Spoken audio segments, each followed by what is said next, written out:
Crypto پی کے کی جانب سے ڈیکرپٹڈ میں خوش آمدید۔ خوش آمدید۔ اس سیریز میں جیسا کہ آپ جانتے ہیں ہم کرپٹو، بلاک چین، ویب 3 اور اے آئی جیسی نئی ٹیکنالوجیز کے مستقبل پر بات کرتے ہیں۔ بالکل، اور آج کا موضوع تو خاصا دلچسپ ہے کیونکہ یہ دو بڑی طاقتور ٹیکنالوجیز کو جوڑتا ہے، مصنوعی ذہانت یعنی اے آئی اور کرپٹو کرنسی۔ ہم بات کر رہے ہیں اے آئی کوائنز کی۔ صحیح۔ تو آج ہم ذرا گہرائی میں جا کے یہ سمجھنے کی کوشش کریں گے کہ یہ اے آئی کوائنز آخر ہیں کیا چیز، ان میں کیا خاص بات ہے، اور یہ بھی کہ ان کے فائدے کیا ہیں، خطرات کیا کیا ہو سکتے ہیں، اور ظاہر ہے سرمایہ کاری کرنے سے پہلے کن چیزوں کا دھیان رکھنا ضروری ہے۔ تو آئیے شروع کرتے ہیں یہ گفتگو۔ چلیں شروع کرتے ہیں۔ اچھا، تو بالکل بنیادی بات سے شروع کرتے ہیں۔ ہم سب کرپٹو کرنسیز سے تو واقف ہیں۔ ڈیجیٹل پیسہ کرپٹوگرافی سے محفوظ، زیادہ تر ڈی سینٹرلائزڈ اور بلاک چین پر چلتا ہے۔ جی ہاں۔ تو اب یہ اے آئی کوائنز اس پوری تصویر میں کہاں آتے ہیں؟ دیکھیں، اے آئی کوائنز یوں سمجھیں کہ یہ وہ کرپٹو کرنسیز یا ٹوکنز ہیں جن کے پیچھے جو ٹیکنالوجی ہے یا ان کا جو مقصد ہے اس میں اے آئی کا یعنی مصنوعی ذہانت کا ایک اہم کردار ہے۔ اہم کردار مطلب کس طرح کا کردار؟ یہ کئی طرح سے ہو سکتا ہے، جیسے اے آئی کو استعمال کیا جا سکتا ہے مارکیٹ کے رجحانات کو سمجھنے کے لیے یا فراڈ کا پتہ لگانے کے لیے، جس سے سیکیورٹی بہتر ہوتی ہے۔ یعنی تجزیہ اور سیکیورٹی۔ ہاں، لیکن صرف اتنا ہی نہیں، اے آئی جو ہے وہ اسمارٹ کانٹریکٹس کو بھی بہتر بنا سکتا ہے۔ اچھا، وہ کیسے؟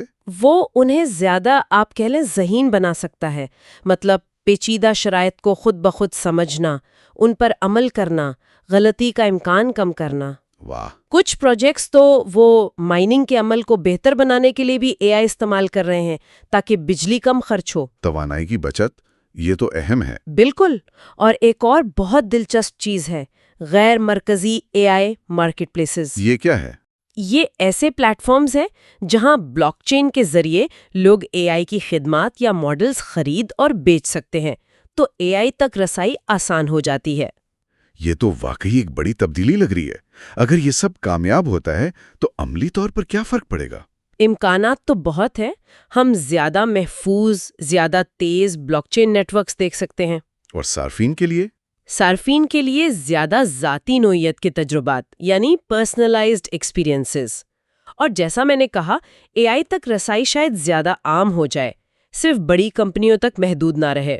کوئی مثالیں ہیں ایسے پروجیکٹس کی جو اس وقت کام کر رہے ہوں؟ جی ہاں، کئی ہیں، جیسے fetch.ai ہے جو اب ASI الائنس کا حصہ ہے۔ یہ خود مختار ایجنٹس پر کام کر رہے ہیں۔ خود مختار ایجنٹس؟ ہاں، مطلب ایسے ڈیجیٹل اسسٹنٹس جو خود آپ کے لیے کام کریں، سودے کریں۔ پھر رینڈر یعنی RNDR ہے جو گرافکس رینڈرنگ اور اے آئی ٹریننگ کے لیے ڈی سینٹرلائزڈ GPU پاور دیتا ہے۔ Computing power. جی، دا گراف GRT بھی ہے جسے آپ بلاک چین کا گوگل کہہ سکتے ہیں۔ یہ ڈیٹا کو منظم کرتا ہے، اور بٹینسر TAO جیسے نیٹ ورکس ہیں جو مل کر اے آئی ماڈلز کو ٹرین کرنے کا ایک پلیٹ فارم مہیا کرتے ہیں۔ کافی متاثر کن لگ رہا ہے۔ لیکن جب بھی کوئی نئی ٹیکنالوجی آتی ہے، خاص طور پر اتنی تیزی سے، تو جوش و خروش کے ساتھ ساتھ کچھ خطرات بھی ہوتے ہیں۔ بالکل بالکل، خطرات کو نظر انداز نہیں کرنا چاہیے۔ سب سے بڑا اور واضح خطرہ تو مارکیٹ کا اتار چڑھاؤ ہے، والیٹیلٹی۔ ہاں، کرپٹو میں یہ تو ہوتا ہی ہے۔ جی، اے آئی کوائنز بھی اس سے مستثنا نہیں ہیں۔ ان کی قیمتیں بہت تیزی سے اوپر نیچے جا سکتی ہیں۔ پھر ٹیکنالوجی کے اپنے چیلنجز ہیں، جیسے کہ؟ ایک تو یہ بلیک باکس مسئلہ ہے۔ کبھی کبھی سمجھ نہیں آتا کہ اے آئی کسی خاص نتیجے پر کیسے پہنچا۔ اچھا، یعنی شفافیت کا مسئلہ۔ بالکل۔ پھر کچھ اے آئی فنکشنز ایسے ہیں جو شاید بلاک چین پر ٹھیک سے نہ چل پائیں، تو انہیں آف چین سسٹمز پر انحصار کرنا پڑتا ہے۔ اس سے پھر وہ مرکزیت اور سیکیورٹی کے سوال اٹھتے ہیں۔ اور ظاہر ہے جہاں پیسہ اور نئی ٹیکنالوجی ہو وہاں فراڈ کا خطرہ تو رہتا ہی ہے۔ یقیناً۔ ایک چیز ہے اے آئی واشنگ۔ اے آئی واشنگ، یہ کیا ہے؟ مطلب پروجیکٹ صرف نام کے لیے اے آئی کا ذکر کرتے ہیں، سرمایہ کاروں کو لبھانے کے لیے، جبکہ اصل میں اے آئی کا کوئی خاص استعمال نہیں ہوتا۔ تو یہ دھوکہ ہے۔ جی، گمنام ٹیمیں، بڑے بڑے غیر واضح وعدے، ٹوکن کی سپلائی اور استعمال یعنی ٹوکنومکس کا واضح نہ ہونا، یہ سب خطرے کی گھنٹیاں ہیں۔ تو پھر اس سرمایہ کاری سے پہلے کیا کرنا چاہیے؟ اپنی تحقیق یعنی ڈیو ڈیلیجنس بہت ضروری ہے۔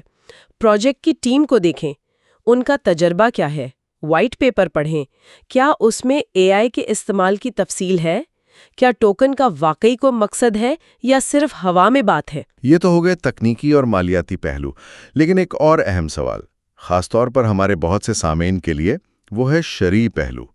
کیا ان میں سرمایہ کاری اسلامی اصولوں کے مطابق ہے؟ جی، یہ بہت اہم نکتہ ہے۔ اسلامی مالیات کے بنیادی اصول واضح ہیں۔ سود یعنی ربا سے بچنا، غیر یقینی یا دھوکے والے معاملات یعنی غرر سے بچنا، اور جوا یعنی میسر سے بچنا۔ اور سرمایہ کاری حلال کاموں میں ہو؟ بالکل۔ تو اے آئی کوائنز کے معاملے میں ہمیں یہ دیکھنا ہوگا یہ ٹوکن کس چیز کی نمائندگی کرتا ہے، اس کا استعمال جائز ہے، منافع کیسے بن رہا ہے، کہیں سود تو شامل نہیں۔ اور وہ اے آئی سروس خود؟ ہاں، وہ اے آئی سروس یا پلیٹ فارم بذات خود کسی حلال مقصد کے لیے استعمال ہو رہا ہے یا نہیں، اور کیا یہ سرمایہ کاری حقیقی ویلیو پر ہے یا صرف قیمتوں کے اتار چڑھاؤ پر سٹکہ بازی یعنی اسپیکولیشن۔ تو جو لوگ اس پہلو کا خیال رکھنا چاہتے ہیں ان کے لیے بہترین مشورہ کیا ہوگا؟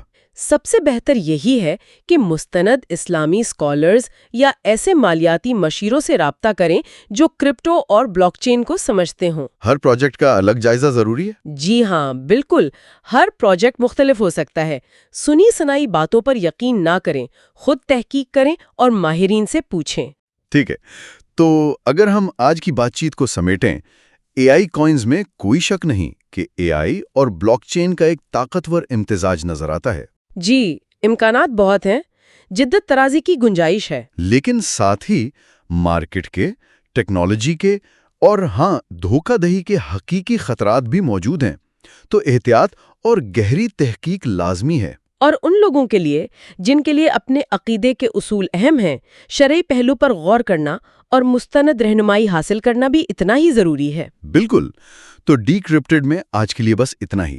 اگر آپ اے آئی کوائنز، کرپٹو کرنسی یا پھر پاکستان میں اس حوالے سے تازہ ترین خبروں اور تجزیوں میں دلچسپی رکھتے ہیں تو ہماری ویب سائٹ crypto.pk کو ضرور وزٹ کریں۔ وہاں آپ کو بہت سے معلوماتی بلاگز اور مضامین ملیں گے۔